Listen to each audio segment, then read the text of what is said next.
کا معنی یہ ہے اللہ تعالیٰ مالک ہے یوم جزا کا، یعنی کہ جس دن قیامت قائم ہوا اسی دن کا اللہ تعالیٰ مالک ہے۔ تو پھر لوگ سوال کریں گے کہ اب اللہ تعالیٰ علیہ باللہ اب شاید مالک نہیں ہے، تو قرآن مجید میں صحیح کہتا ہے کہ مالک یوم الدین، کہ میں یوم جزا کا مالک ہوں۔ اس کا مطلب یہ ہوا کہ یہ دنیا کا مالک نہیں ہے، تو یہ دنیا چلانے والا کوئی نہیں ہے۔ تو چائنیز کا بھی بہت عجیب، پھر وہی ان کا ریٹرن سوال پھر آتا ہے۔ تو اس کا مطلب یہ ہے کہ یہاں پر بادشاہ بھی مالک ہے، یہاں پر والد بھی مالک ہے، یہاں پر مالک بہت زیادہ ہے۔ دنیا کے حوالے سے مالک اتنے زیادہ ہے کہ ہر سٹیپ بائی سٹیپ آپ جائے گا تو آپ کو ایک سربراہ ضرور ملے، آپ کو ایک مالک ضرور ملے، لیکن وہ جو خصوصی دن ہے اسی خصوصی دن کا ایک مالک ہے۔ اسی وقت آپ دنیا میں جا کے دیکھ لیں کتنے پرائم منسٹرز ہیں، کتنے پریزیڈنٹس ہیں دنیا میں، ہر شخص کا اپنے اپنے مقام، ہر شخص اپنے اپنے مقام پر ہے، لیکن بروز قیامت اللہ تعالیٰ فرماتا ہے کہ میں مالک ہوں یوم جزا۔ اسی دن کوئی مالک نہیں ہوگا سوائے میرا، جو میں مالک ہوں کوئی بھی مالک میرے علاوہ نہیں ہو سکتا۔ تو یہ اس کا معنی یہ ہوا کہ اسی دن جو 18,000 قومیں اٹھائے جائیں گے تو اسی 18,000 قومیں کا سربراہ صرف کون ہوگا؟ کون ہوگا؟ صرف اللہ، اور کوئی نہیں ہوگا۔ تو اس کے بعد اللہ تعالیٰ فرماتا ہے ایاک نعبد و ایاک نستعین۔ ایاک نعبد و ایاک نستعین کا معنی یہ ہے کہ ہم آپ ایاک نعبد، ہم آپ کی ہی خاص عبادت کرتے ہیں، و ایاک نستعین، ہم آپ سے ہی مدد مانگتے ہیں۔ پورا قرآن مجید کا خلاصہ یہ دو لفظ ایاک نعبد و ایاک نستعین۔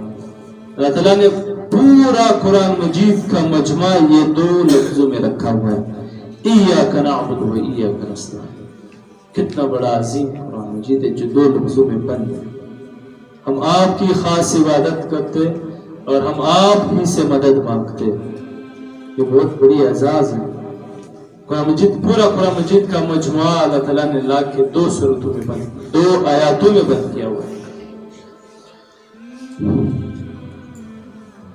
آپ لوگ، میں ایک جب ہم یونیورسٹی میں پڑھتے تھے، کالج یونیورسٹی میں پڑھتے تھے، تو ہمیں کالج اور یونیورسٹی میں صرف وہ چیزیں بتاتی تھی جو صرف ریلیٹڈ ہو دنیا داری کے ساتھ، جو صرف ریلیٹڈ ہو سرمایہ داری کے ساتھ، جو صرف ریلیٹڈ ہو عوام کی دوری دین سے، صرف وہی چیزیں ہمیں بتائی جاتی تھی۔ ہم کو بتاتا تھا کہ بل گیٹس کتنا سرمایہ دار ہے، ایلن مسک کتنا سرمایہ دار ہے، اور یہ بابا بکما والا کتنا سرمایہ دار ہے، فیس بک والا کتنا سرمایہ دار ہے، یوٹیوب والا کتنا سرمایہ دار ہے، فیس بک والا کتنا سرمایہ دار ہے، اس نے کیسے کامیابی فرمائی، اس نے کیسے کامیابی کمائی، اس نے کیسی کامیابی کمائی۔ ہم کو صرف یہ چیزیں بتایا کرتے تھے۔ میں خدا کی قسم اٹھاؤں کہ ہم کو وہاں پر، میں نے پورا 3 مہینوں میں قرآن مجید کی ایک آیت ہی نہیں سنی، کسی بھی ٹیچر سے ہم نے ایک لفظ بھی نہیں سنا ہے کہ لیکچر کیا ہوتی ہے۔ ہماری تربیت نہیں تھا وہاں۔ ہم کو اسے بتاتے تھے کہ آپ نے انجینئر بننا ہے، آپ نے ڈاکٹر بننا ہے، آپ نے CSS کرنا ہے، آپ نے PCS کرنی ہے، آپ نے صرف کامیابی کی وہاں پر اس بات ہمیں دیا جاتا تھا۔ ہمیں وہاں پر سبق انسانیت کی نہیں دی جاتی۔ میرا ایک ڈاکٹر کے ساتھ مکالمہ ہوا، کہا آپ لوگوں کی زندگی برباد ہے، مجھ سے کہا۔ میں نے کہا کیوں؟ کہا آپ لوگوں کی زندگی مستقبل نہیں ہے، آپ لوگ مستقبل نہیں رکھتا ہے، آپ لوگوں کے پاس کوئی مستقبل نہیں ہے۔ میں نے کہا اچھا، اس نے کہا جی۔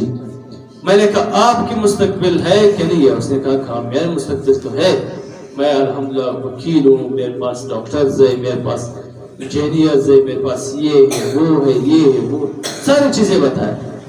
میں نے کہا یہ کام آپ کرتا ہے کس لیے کرتا ہے؟ کہا ہم یہ کام پیسوں کے لیے کرتے ہیں۔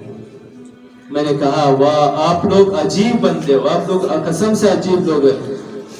آپ کے اوپر یہ عوام پیسہ لگاتا ہے، آپ لوگوں کے اوپر خرچ کرتا ہے کہ یہ لوگ آ کے پھر ہماری خدمت کرے گا، اور آپ لوگ کہتا ہے کہ میرے لیے کام صرف اور صرف یہ میرے لیے پیسوں سے اوپر کچھ بھی نہیں ہے، میں پیسوں کے لیے کام کرتا ہوں، پیسوں کے علاوہ کچھ کام نہیں کرتا۔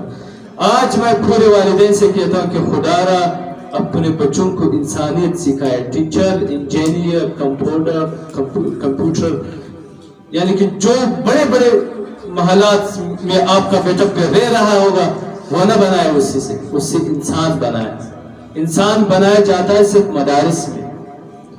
میرا ایک شخص سے مکالمہ ہوا اور اسی کو پھر ہم نے یہاں پر وزٹ کروایا مدرسے کا، اور آیا یہاں مدرسے آیا اور حیران ہو گیا، کہاں محبت کا سلسلہ تو ادھر ہے، شفقت کا سلسلہ تو یہاں ہے۔ ہم لوگ تو صرف اور صرف ہم لوگوں نے آپ کی درندے الفاظ سنی ہے، ہم لوگوں نے آپ کی محبت کے الفاظ نہیں، ہم نے آپ لوگوں کی محبت کا رویہ ہی نہیں سنا ہے جو آپ لوگوں میں ہے۔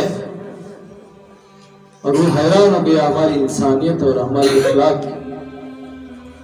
تو جب آپ یہاں سے جائے گا تو آپ کو پتہ چل جائے گا کہ مدرسہ ایک دینی درسگاہ ہے، ایک مدرسہ دینی درسگاہ ہے، اور ایک دعوت تبلیغ والی ایسی محبت کا سلسلہ ہے۔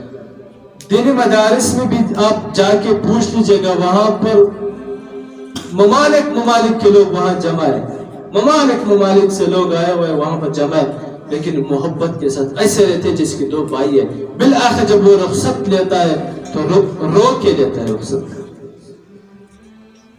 اور ایک مدرسے کے طلباء ہے، جب سال کی آخر آ جاتی ہے تو وہ رو کے اپنے دوستوں سے معافی بھی مانگتا ہے، اپنے دوستوں سے کہتے کہ اساتذہ سے بھی معافی مانگتا ہے، پھر وہاں سے چلے جاتے ہیں۔ ہمارا سلسلہ تو محبت کا سلسلہ، یہ تو ایک لکیر، ایک لائن ہے۔ ہمارے ساتھ جب شاگرد ملتا ہے تو 10 سال کے بعد جب وہ ملے گا، اسی کے ساتھ میرا اسی کے ساتھ وہی رویہ ہوگا جو میں نے حالت اس بات میں تھا۔ اور کالج یونیورسٹی میں جا کے پوچھ لیجئے گا، ایک استاد کو آپ جا کے پوچھ لیجئے گا، اسی سے پوچھے کہ آپ سے کتنے سال ہوا ہے، 10 سال سے پہلے جو آپ کا شاگرد ہے آج بھی وہ آپ کے ساتھ ریلیٹڈ ہے یا نہیں ہے؟ اور وہ آلریڈی آپ سے کہے کہ نہیں، میرے ساتھ آج تک کوئی شاگرد ملا ہی نہیں ہے، اتنی بے وفا دنیا ہے۔